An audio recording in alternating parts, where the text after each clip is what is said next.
جی السلام علیکم، دس از می عمر شریف فغاری۔ بہت سارے دوست میرے ناظرین یہ جانتے ہیں کہ میں خود ایک لاء کا اسٹوڈنٹ ہوں اور میں برٹش لاء کر رہا ہوں یونیورسٹی آف لنڈن سے، کیونکہ بیسیکلی میرا تعلق ڈیرہ غازی خان سے سدرن پنجاب سے ہے۔ تو وہاں کے جو ہمارے دوست احباب ہیں، جو میرے کلاس فیلوز یا میرے جونیئرز ہیں، وہ اکثر دوستوں کا یہ سوال ہوتا ہے، اور اپر پنجاب سے اور خاص طور پہ پنڈی سے، وہاں سے بھی کچھ دوست مجھے یہاں پہ ڈی ایم کرتے ہیں کہ external law, what is external law اور واٹ از لوکل لاء، اس میں کیا ڈفرینس ہے۔ یہ آج ویڈیو اسپیشلی میں ان اسٹوڈنٹس کے لیے بنانا چاہ رہا ہوں جو ریسنٹلی جنہوں نے جو ہے انٹرمیڈیٹ کی ایگزامس دی ہیں یا او لیول یا اے لیول کی ایگزامس دی ہیں۔ تو اس ویڈیو کا بنانے کا مقصد یہ ہے کہ میں ان کو انفارمیٹ کروں گا کہ کیسے ہم نے اگر ایڈمیشن لینا ہے لوکل لاء میں یا ایکسٹرنل لاء میں ایڈمیشن لینا ہے وہ کیسے لے سکتے ہیں، یا کس میں ایڈمیشن لینا چاہیے۔ کیونکہ جب میں اسٹوڈنٹ تھا، اگر میں اپنی اسٹوری بتاؤں تو جب میں اسٹوڈنٹ تھا تو مجھے بھی بڑی کنفیوژن اور بڑا میں پریشان تھا اس حوالے سے کہ میں ایڈمیشن کیسے لوں لاء میں،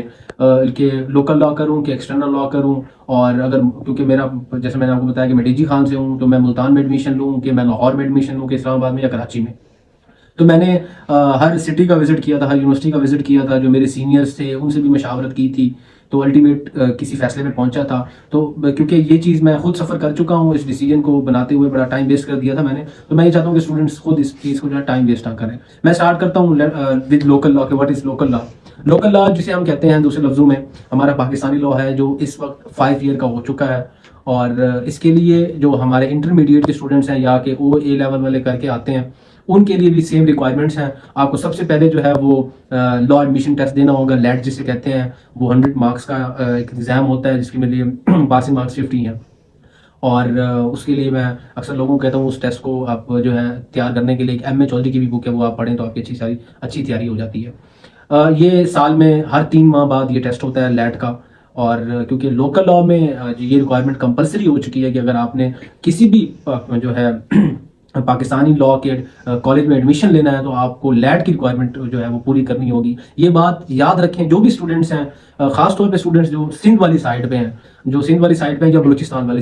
سائڈ پہ ہیں، بہت سارے ایسے کالجز ہیں جو ایفیلیٹڈ کالج ہیں جو اس نام پہ یہ اسکیم فراڈ کر رہے ہیں کہ جو ہے وہ بغیر لیٹ پاس کیے ہوئے جو اسٹوڈنٹس ہیں ان کو ایڈمیشن دے دیتے ہیں۔ ابھی ریسنٹلی سپریم کورٹ میں بھی یہ کیس چل رہا ہے، جو بی زی ڈی یو کے ساتھ ایفیلیٹڈ